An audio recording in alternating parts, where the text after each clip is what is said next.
Welcome, sentient beings from all known universes and beyond. It's time to activate your cranial downlinks and prepare to receive a raft of discussion on a cosmic ocean of science fiction and fantasy topics, interviews with local area genre devotees, and insightful prognostication by our soothsayers of science fiction, our forecasters of fantasy, and any other beings that happen to get caught in our gravity well. This is the Galactic Driftwood Podcast.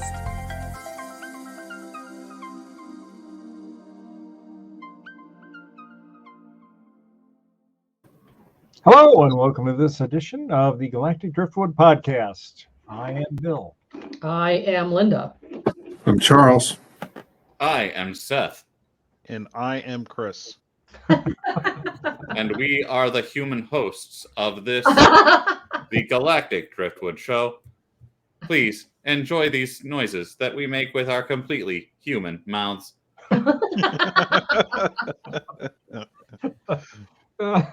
Okay, well, that's the tone for the show. Hey, if I'm not free to goof, I don't want to be part of the show. We're definitely free to go. I think that's all we do here. Boy. Yes.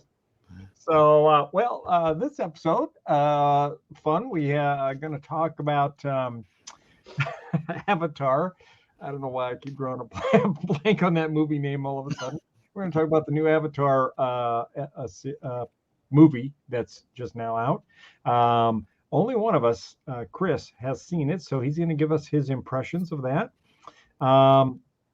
Along with Violent Night, which is now out, and actually Chris has seen it, but the rest of us are going to see it this afternoon. I'm on top of it this week, guys. I am on top of it. All good. Don't worry. So no, I don't know if there's anything to spoil for the movie. No, I will not be doing any spoilers, so no worries. For both Avatar and Violent Night, no spoilers, no worries. Okay. And Lynn and I are going to talk about Santa's sleigh. That's not what you think. All right. So, on that note, let's jump into Avatar and let you kick it off.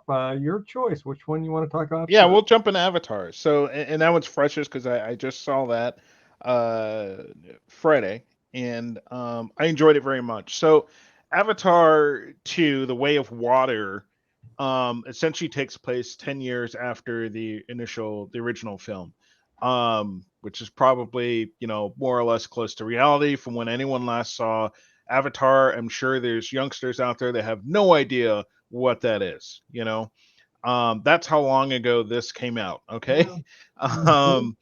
And at the time, if you think about what pulled you into Avatar, if you happen to like the first one, this big new cinematic universe that had like the best graphics available at the time, and it was a pretty awesome story. Took us to another world, this forest, basically humans doing what humans do. Let's just go over to this planet and take it over, and do what we do best. And ultimately,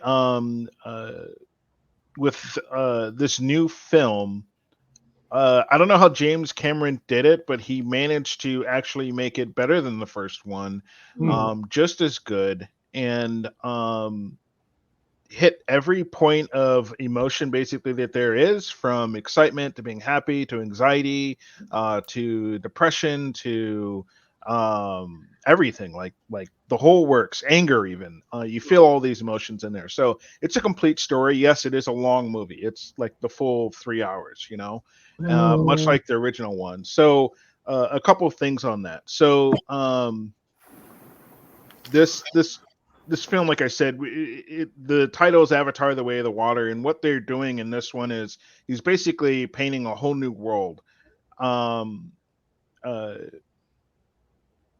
The main character is shifted from the forest and ends up basically being on the run, and goes to another area on the planet to kind of get away, and the people chasing him, the humans, basically return back to the planet, and they're going to make another run at taking things over. And so He ends up shifting to a sea-based, ocean-based type of clan, where you get to see new types of avatars that are more physically. Their bodies are made up to physically adapt to water more, so their tails are different, their hands are different. They're physically somewhat different than you would typically see the avatars of the forest, right?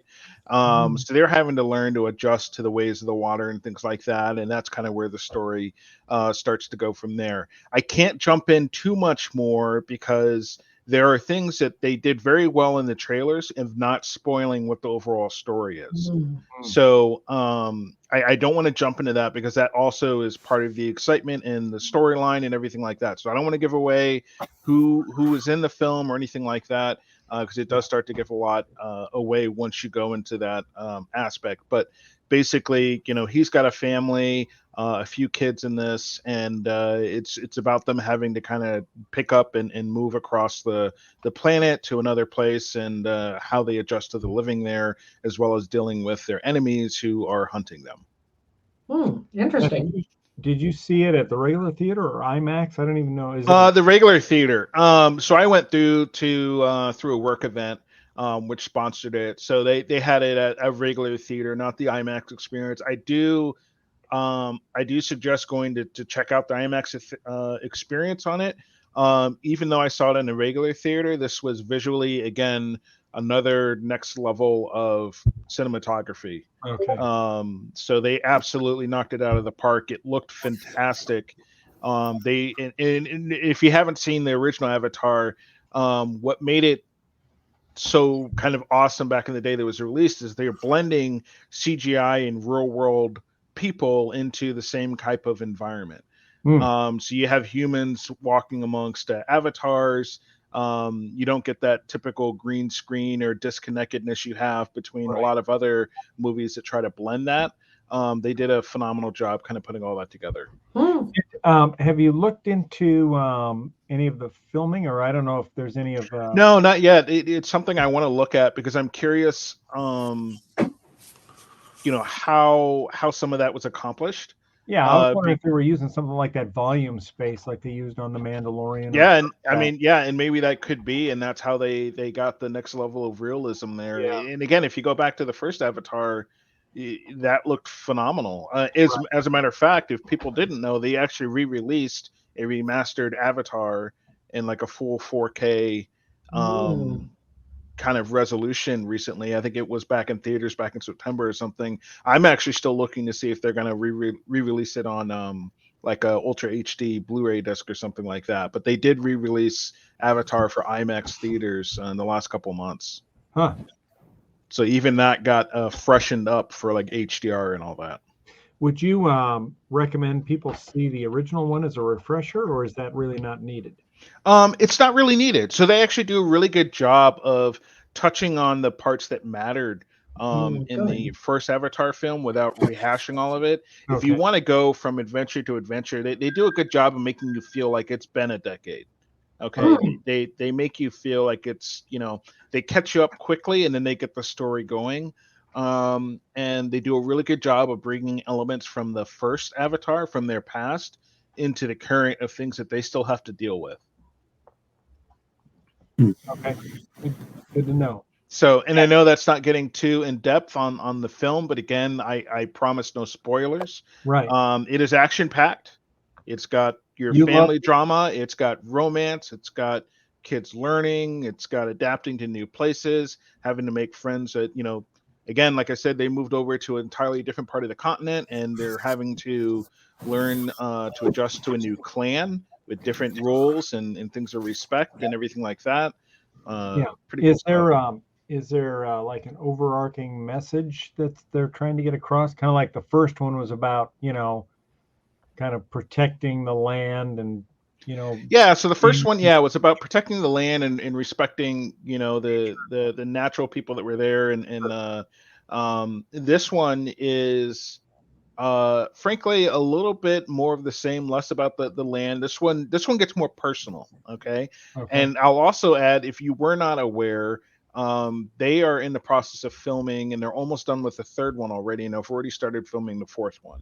So we're not going to have to wait several years in between Avatars. I think it's scheduled for like 2022 Avatar 2, 23 is Avatar 3, and then 24 I think is Avatar 4. And I think they might be going for 5, but they're finally ready to start hammering on it and completing the story. But it's a full story. Make no mistake. When you get to the end, it's clear that it's not the end of the story. Okay. That this is just, frankly, the beginning. Do you or does anybody else know why it took them so long to make the sequel? There is I'm trying to remember. There is an article that was published recently on why it kind of took so long.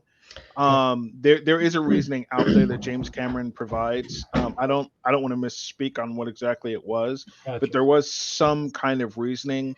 I don't know that I was satisfied with it, but I'm reading an article that talks about you had to actually wait for some of the technology to become available. Yeah, to do and that some of the was things he wanted to do. Yeah, that was a big part of the first one. Again, when they made that technological leap, but then for him to go to the next level, I mean, I kid you not, you feel like you're underwater in a lot of these scenes. You feel like you're in the ocean. There's so much realism that they happen to bring to the screen that you don't really get in most other films. So this was, state of the art, whatever it is you can do right now, and the computing processing that you have. This was it. Like this is it at full display. So to be clear, like again, he's, Avatar is still the #1 film, gross in the box office. This is the one to replace it probably. And I heard it's got to make like $2 billion in order to make. Yeah, it's got to make a lot of money, and I could tell you that every cent that was put in, you see it. It was that good, and it's complete. Like I said, from the beginning to the end, there's no real questions I think that were left unanswered. And the ones that are, it's clear that's in the next film or that's going to be coming up, because again, it's a big arc of a story that needs to be told. So it is weird because we went 10 plus years between the first one and the second one, and you would think that nobody cares at this point. What's the point in doing it? But again, in my opinion, they pulled it off. I can't believe it's been 10 years. Yeah, well, I mean, that's kind of the thing about the original Avatar, though, is like I saw it in the theaters and then I didn't want to see it again because, I mean, you've experienced it and you're done. But but also, like, part of what made like the first Avatar so big was being able to see it in the theater, like in an IMAX theater. Okay, the little rubber ears on that picture. That's so good. So they have all these dots on their face based on they're trying to capture their the facial cues and everything, emotions. Yep. And they also have a camera, I guess, is what she's yelling into, is pointed at their face and capturing all the emotions so that they can duplicate those in the actual movie. It's pretty interesting. Huh. But like I said, the experience of viewing it was a lot more of the movie than the story was. Right. What they had was an amazing setting. They had kind of a story for the first one, but like I didn't like the story wasn't captivating enough in the first one to make me ever think, you know what, I haven't seen Avatar in a while, I should watch that again, because I'm not going to be able to see it in 3D. I wasn't going to be able to for the longest time. Like it came out when I think I still had like a CRT. Oh, yeah. Wow. Didn't even have a high definition screen. Yeah. So, I mean, like maybe we'll see more like cultural traction with people, like more people wanting to rewatch it this time. Well, and that's why I'm hoping to see a re-release of it too, because again, they brought it back into IMAX, kind of refreshed for the visualization that they initially wanted, but the technology wasn't there. Right. So while they made the film the way they did, nowadays though, like some of us have home theaters that are better than it is in the actual theater, other than the screen size, right? Sure. And better sound system, things like that, so you can experience something, quote unquote, magical in your home screen. Yeah. And so I think this next film will kind of attract even more people, because they'll be able to also experience something pretty awesome at home too. Huh. Good. Well, yeah. Did You've they do 3D again? stoked me up for it. I'm excited. No, it's not a. To my knowledge, this one's not 3D. Mm-mm. All right. Well, what can you tell us about Violent Nights? Wow, you guys are in for a treat. So, so pivoting a The way little you bit. say that leads me to believe that we're not. Well, I'll say this. Okay, in that transition, I'll also mention Avatar 2 is also dark and way more violent than I expected. And on that note, we'll transition into Violent Night, which, speaking of, violence, so this one sets the tone in the first 5-10 minutes. So when you guys go to see this, you'll get the level of expectation of, if you can stomach this, and you're good for the rest of the film. Wow. So they'll open the gate with that, and then ultimately this is a story of Santa Claus versus Scrooge. Okay. And as the previews kind of allude to, Santa Claus is out doing his thing and stumbles across a little girl and her family in need, and there's some bad guys that have broken into their home and holding them hostage, and they want to extort some money out of them, and Santa's agreed to help them out. And so this is a story of, almost in a Die Hard fashion, except I will tell you, way more violent, way more gory, of Santa, cleaning things up a little bit, and checking his list on the naughty ones, and maybe taking care of them. Checking some people off his naughty list. Naughty list. Yes, thank you, Seth. Yes, checking some people off the naughty list. So this has a little bit of mix of Die Hard, Home Alone booby traps, and one-liners that were out of this world for Santa Claus to be saying, that were cheesy enough to make you really enjoy it.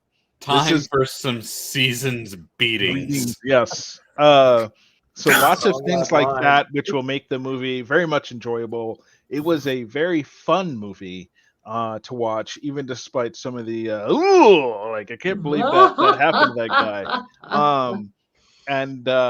guy. It was definitely enjoyable. Some humor in there, even down. I mean, guys, we even have the reindeer and his sleigh play a part in this, and everything. There's humor all around. The person who plays Scrooge has a bit of humor as well. So the main bad guy, again, he goes by Scrooge. He uses code names for everything Christmas. So it's hard to tell what he's taking seriously and what's not. But again, the one-liners are through the roof in this. Like, everyone's got weird, corny sayings. Sounds like fun. Yeah. So and it goes by quick. There's never really a dull moment. And again, it's a little bit of mix of action, bad guy killing, and all the stuff. It's pretty good. Huh. All right. I love it.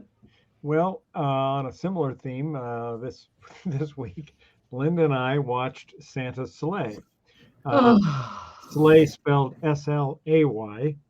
It was a movie made in 2005, and it's pretty violent. So it kind of opens on Christmas Eve in Alberta, Canada. There's a Mason family's, very wealthy family, and they're sitting down at this beautiful Christmas dinner, but they're, just over the top bickering with each other about their wealth and material possessions and all this kind of stuff.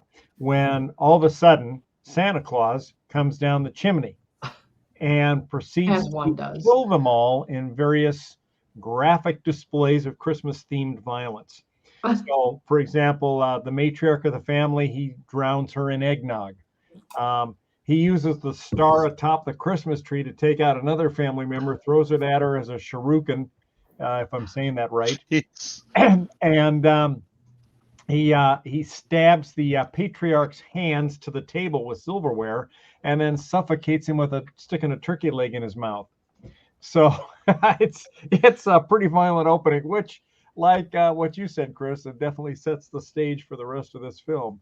Yeah, holy smokes. Yeah. So Santa in this story, Santa is the son of Satan, and that's the way it's always been. But He's about to knock Joseph's head well, off. God had sent an angel down to try to trick Santa and to not be so violent. So the angel met with Santa, and he challenged him to a curling competition. And he said, whoever can get this curling thing closest to this hellhole will win. Without, gets closest without going in will win. So Santa, pretty confident in his curling ability, and you can tell that this was just based on that film in Canada. Santa does his, and it goes right up and just sits right on the edge, and so he's pretty confident. Well, so then the angel throws his, and of course it goes up and bumps into Santa's, knocks it into the hole, and his stays on the edge. So the penalty is that for the next 1,000 years, Santa had to be a good guy and bring presents to all the kids and, be the Santa that we have come to know and love. And so as this movie opens up, that 1,000 years has ended. And Santa is now free to be the demonic Santa he was always meant to be. And so the rest of the show is about how this angel, who is now in the persona of this, kindly but rather eccentric grandfather, deals with Santa's return and tries to thwart his plans. So it's kind of an over-the-top gore fest, if you like that kind of thing. Santa, for example, his sleigh is driven by a hell deer instead of a reindeer. It's a buffalo, basically, with antlers, and pulls his sleigh through the air, and his sleigh is propelled by rockets.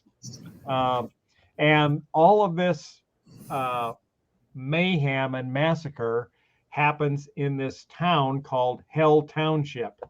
Of course. Yeah. And basically Santa just goes on the loose at decimating the locals in various holiday-themed ways. One of his kills, he takes out, what's the act? Hold on, I got to find the actor's name. James Caan? No. He's the guy at the table. Saul Rubinek. Oh, okay. Yeah. Saul Rubinek. So he runs a kosher delicatessen. Oh, that's... And Santa actually breaks in there and ends up murdering by stabbing him in the throat with his menorah. So, yeah. So no religion is spared. Right. Oh, man. It's quite the gore fest. But it ends on a happy note. They actually... There's something happy out of this? Really? Yeah, because... the angel ends up tricking Santa Claus again, and he has to then be a nice guy for all of eternity. That was the subsequent bit. So yeah, so now every time you sit on Santa's lap, you're actually sitting on the lap of the son of Satan. Wow. And it's only by the sheer losing of the bet and the son of Satan keeping his word to an angel that he's not slaughtering you right then and there. Yes, folks, it was really that bad. So anyway, I love that in this movie, Santa is the son of Satan, the Antichrist. Yes. And he's only good because he lost a bet. Yes, right. For 1,000 years, he has to be good. And then he decides to start or kick off his murder-thon in Hell Township. Yep. Right, in Hell Township. It's perfect. It's just perfect. Well, And- and the whole reason there was a reason for that, and the reason is that when the angel won the bet, Satan said, "In 1,000 years, I will come and find you." He says to the angel, and the angel says, "Well, it'll be a cold day in hell when you find me." And so the angel moves to Hell Township, and of course it's winter, it's Christmas, so it's a cold day in hell. Oh God. Yeah. There were a lot of puns in this as well. I can see why this movie appeals to you, Bill. The name is a word or a word play. Or the title's a word play. Right. There's Right. puns Santa and throughout. Satan are anagrams of each other. Yeah, it was better than I thought it was going to be. It was. Yeah. It was. Yeah, I liked So it. where was this available to watch? That is a good question. We went over to our friend Well, Josh Bill, you Cato's. just watched it. You should know. Well, right? I went over to Josh Cato's and he streamed it for us. Oh, okay. Okay. I didn't see where he streamed it from. It's on Amazon Video. Okay. Apple iTunes. Well, you can buy it. Yeah. Okay, so it is out there for streaming in a few different places. It says streaming on DirecTV, but also Prime Video, Amazon. So. Yeah. Okay. But if you're looking for something hilarious, something that'll shock your relatives over the holidays when they come over for Christmas dinner. Maybe don't shock your relatives if you want to be invited for future Christmas dinners. Just Yes, but if you don't want to be invited, if you don't, I like the way Right. you're Some going with that, problems. Bill. right? That's a way to nope out of that pretty easy. Right. Looks like you can also watch it on YouTube. Oh, nice. If it's old enough, sometimes they'll be on YouTube. Mhm. Yeah, so it was good, and then we also got treated afterwards to Oh God. what the hell was that, Linda? Rip tracks. It was a Riff Tracks thing of a show Yeah. that was on Iowa TV, and it clown. was from the 50s, Oh, it was creepy. and it was this clown that's trying to celebrate Christmas, and it's it's all done in studio, Mhm. and if it wasn't for the Riff Tracks, no, but the Riff Tracks made it quite enjoyable. It was watch. priceless. Oh, Yeah. God, it was funny. Um, Wizzo, the clown. Wizzo the Clown. See if you can find a picture of Wizzo the Clown, Linda. But anyway, yeah. So we watched that, and that was kind of like watching a train wreck in slow motion Oh my God, it was with awful. the Riff Tracks. Oh yeah, here it is. Is slow motion? Is that better or worse than Worse. watching it? It's horrid. Worse, because it prolongs the horror. I mean, it's just freaking creepy. The guy's just creepy. Yeah, there he is. Wizzo's Christmas Wonderland. Circus. Oh God, Wow. Yeah. that is unsettling. I Yeah. know the whole thing is just you're like, Yeah. Well, and No. just some of the things he says about, because there's like a lot of them are in holiday costumes from different countries, and the way he refers to them. Here's an Oriental. Yeah, it's just like you just grind your teeth. It's like Yeah, just a lot of. I mean, it's kind of interesting to watch it just from a historical perspective of what was, okay. taken for granted back then or commonplace. And he's like AD&D on speed. Yeah. He's talking all the time. He's like, ADHD, you mean? Yeah. yeah, that's it. On speed. Yeah. He's something. I mean, technically, speed is what us ADHD people take to act normal. So, Yeah. Well, Well, whatever you would take to up your ADHD, he's taking it. yeah. okay. So Yeah. cocaine, probably. Yeah, Yeah. probably. Yeah, it's fun to watch it. It's fun to watch it just for the expression on some of the kids' faces as he's running around doing stuff.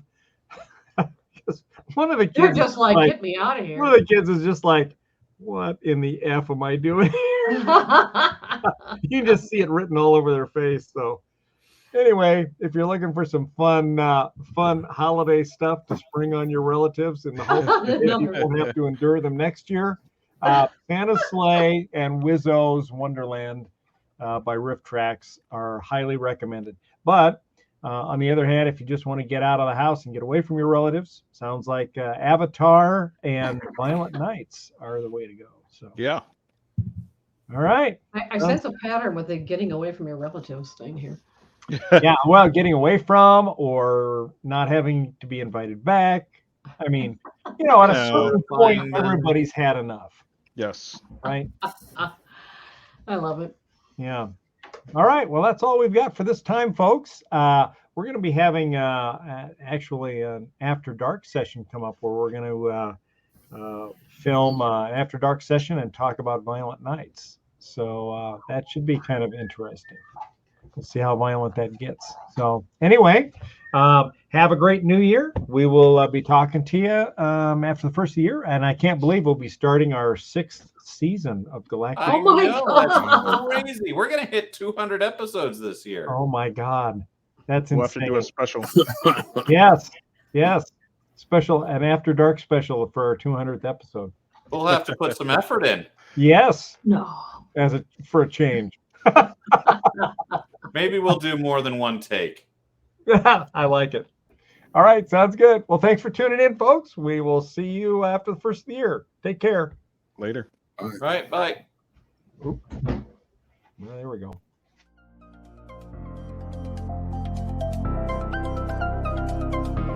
Thanks for listening to this episode of the Galactic Driftwood podcast. For more information and past episodes, please visit our website at galacticdriftwood.space or subscribe to us on YouTube. And now, please deactivate your cranial downlinks, collect your towels, and be sure to watch your step as you exit our gravity well.